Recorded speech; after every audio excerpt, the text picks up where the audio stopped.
And look, maybe this is going to be a hot take that some people disagree with, and that's fine. But in my opinion, okay, so unfortunately, we've got more drama, more negative stuff going on in the Diablo 4 community.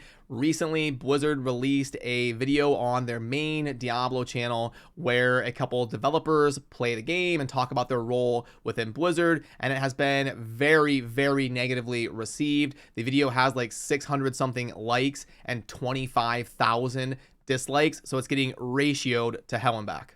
And to be honest with you, I didn't even want to make this video. I kind of held off on doing it for a little bit because I hate having to constantly dunk on things. And what it reminds me of is that scene in the movie Waiting, when towards the end of the movie, that guy is getting insanely frustrated and he finally just blows up and starts insulting everybody. And he's like, screw you because of this and this. Screw you because of this and this. And then he gets to the easiest person to dunk on and he's like, you know what? You're too easy. I'm not even going to bother. And that's what this video feels like to me. It's like, it's too easy. I don't even want to dunk on this because it's low hanging fruit and I'm tired of making negative content, but ultimately I'm here to cover the Diablo 4 game and community. So if there's a topic that is the most discussed thing, I do want to share my opinions and thoughts on it. And if this is your first video on this topic, I will quickly kind of summarize what's going on. So Blizzard, like I said, they released a video where a couple devs and dungeon designers play the game and talk about their role within Blizzard. Well, players took issue with the tone of the video and the fact that the developers clearly don't really have a deep understanding of how to play the game, and this gave the perception that the developers of Diablo 4 don't actively play Diablo 4, and it caused community backlash where people are like, okay, the issues with Diablo 4 make a lot more sense now after seeing this video, so it's getting completely ratioed everywhere it's posted. So now we'll get to my thoughts on the whole situation. So you've got two different parties involved with making this video. You've got Blizzard, who are the people that decided to produce this video, and then you've got the two people who are in the video. I'm going to put 90% of the blame on Blizzard and deciding to produce this video in the way that they did and think it would actually be a good idea.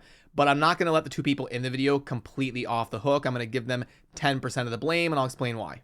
First of all, from Blizzard's perspective, there was way, way better ways to do this video. Even with the exact same two people, you could have done this video in a way where it would have been a positive thing. Instead, you chose the route of having them play the game live and talk about playing the game while they don't know how to play the game. They're not experienced. That's not their role within Blizzard. You set them up in a position to fail and just threw them to the wolves. Like the Diablo 4 player base, these are hardcore gamers. These are people that are going to be invested in the community and everything around the game. And then you prop up people in front of hundreds of thousands or millions of people to play the game who don't know how to play the game. And you thought that would be a good idea or a hit. That's just a really weird and baffling decision. But also, the people in the video, you got to have a little bit of pride about doing a good job when you're featured on something. Like if a game, even if a game I've never played before, I've never played League of Legends. If League of Legends came up to me and they were like, hey, we want to do a video interviewing you while you play League of Legends and we want to talk to you about different topics around gaming and stuff, I would be like, okay, great. What am I going to be playing? What hero am I going to be playing? What's the situation? Well, I want to be able to prepare and learn what I'm going to be doing on camera. I don't want to just show up and be a complete noob who doesn't even know how to navigate the menus. I want to prepare properly for the video. So I would put pressure on myself to have some pride about what I'm going to be doing and do justice to playing the game in front of other people. Well, these two people in this video clearly didn't do that. Like, we're not setting the bar high here. If you play Diablo 4 30 minutes a day, you can use your abilities and get through the dungeon a lot better than they were doing in this video. Because if I zoom in on the gameplay right here, you can see that they are literally just walking around and spamming A on a controller. They're just casting a basic ability. They're not actually playing a build or doing anything. They're just walking around tapping basic, and Blizzard thought that gameplay would be received positively by a Diablo 4 audience, which is completely baffling. But I say I only give them 10% of the blame because I do want to be tolerant of the fact that not everybody's used to playing a game on camera. These people aren't live streamers. They're not content creators, or at least as far as I know, they're not used to playing Diablo 4 on camera and being able to articulate effectively while they're also playing optimally. So I do want to give them mostly a 90% pass with only a little bit of criticism, because I know for me, it was a struggle to feel comfortable on camera for a while. And I know it can be hard to play while you're trying to focus on speaking effectively as well. So what Blizzard should have done if they were going to produce this video the right way, they would have recorded footage of them playing the game and recorded what it was like for them clearing a dungeon with their build. That way they can focus on sharing their thoughts while the viewer is watching B-roll of them playing the game, instead of them having to sit here and do something they're not comfortable with doing and being put in a position to fail doing something they're not used to doing, which is gaming and live streaming and talking to a camera and trying to kind of manage all that going on. They're not used to that. They're game developers. You put them in a position to fail by not setting it up the proper way. They could have also had them in a group. They could have had 3 people in this video. They could have had like somebody who's really good at the game there internally with Blizzard playing with them in a group and helping clear content and walking them through using abilities or whatever. But there's a million ways they could have gone about it in a better way than setting them up to just throw them to the wolves to fail. And the way this video ended up coming off is it looked like 2 people who clock in to do a job at Diablo 4 and they do not play the game at all. Besides that, they don't care about playing the game or understanding or grinding to level 100 or being a part of anything like that. They just kind of clock in and do their job, and that's that. They design the dungeons and they don't want to play. That's what it looks like to the people watching the video, and obviously that's going to be received with backlash.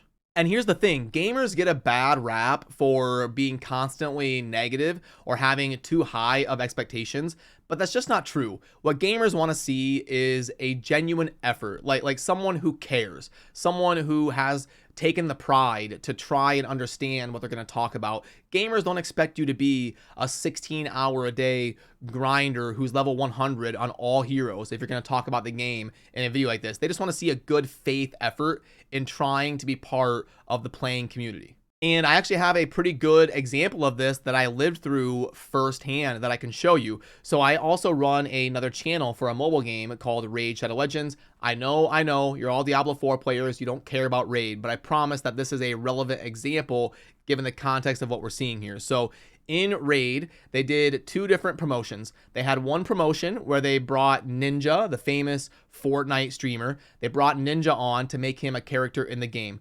Well, they did the same thing about a year later or so. They did the same thing with Ronda Rousey, the MMA fighter. They brought her on to make her a champion in the game, and they had those 2 different promotions for 2 different people. Well, for Ninja, he just clearly showed up and wanted to grab his bag and had no interest in being any sort of part of the community or interacting with anybody. He was like, what is the bare minimum I have to do to get my bag? And then I am getting the hell out of here. So he did a 1-hour live stream to promote the fact that he had a character in the game, and it was insanely cringe. He didn't even know anything. He was like a maxed out character killing level 1 enemies and acting like that was a big deal because he was one-shotting them. Like, he just had no clue how to navigate the menus and clearly didn't even put in 30 minutes of work to be able to live stream the game or put any sort of due diligence into having a non-cringe stream.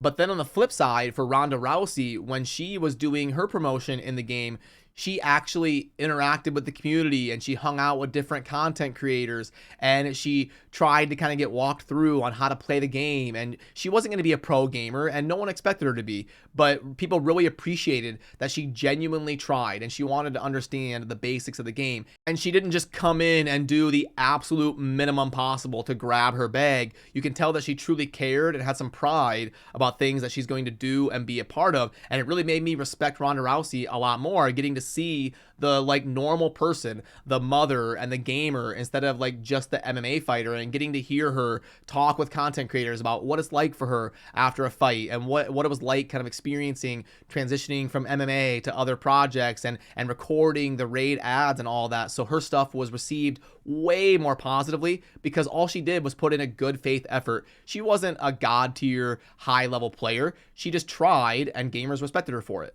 And also, I think what's going on here with a company like Blizzard is there's a lot of bloat. There's just too many people doing different things without a full understanding of the whole. I've seen other people like Asmongold I saw talk about this. You have so many people kind of in their own space doing their own thing. Like these people are probably in charge of making dungeons look cool and having a cool aesthetic, but they don't actually play the dungeons. They don't actually play the game and grind up to level 90 plus and understand what the experience is going to be like within the full context. You need to do that because you need to have an understanding of what the player is going to experience. Like, sure, the dungeon can look cool all you want, but if it's not fun to play, it's not going to mean anything. You're not going to retain. You can have the coolest looking dungeon on planet Earth to ever be produced in gaming. If it sucks to play it, if the game isn't fun, people are going to see the dungeon once and they're going to be like, oh, okay, it looks really great. That's cool. And then they're going to quit if they're not having fun. And look, maybe this is going to be a hot take that some people disagree with, and that's fine. But in my opinion, I think if you are going to be on a project like Diablo 4, if you are going to be a game designer, a game developer, you should be able to play the game at a pretty decent level. I think that's a fair expectation. You don't need to be rank 1. You don't need to get all classes to level 100, but you should be playing the game. I don't think that's asking a lot to be able to play a game at a basic level if you are developing it, because you're going to need to understand the player experience to do your job effectively. So yeah, that's what's going on with this whole situation and my thoughts and what I kind of think of in terms of the context around Blizzard releasing this video. Would love to hear your thoughts down below as well, and I appreciate all of you. Have a good rest of your weekend. I will see you soon in the next video. Peace.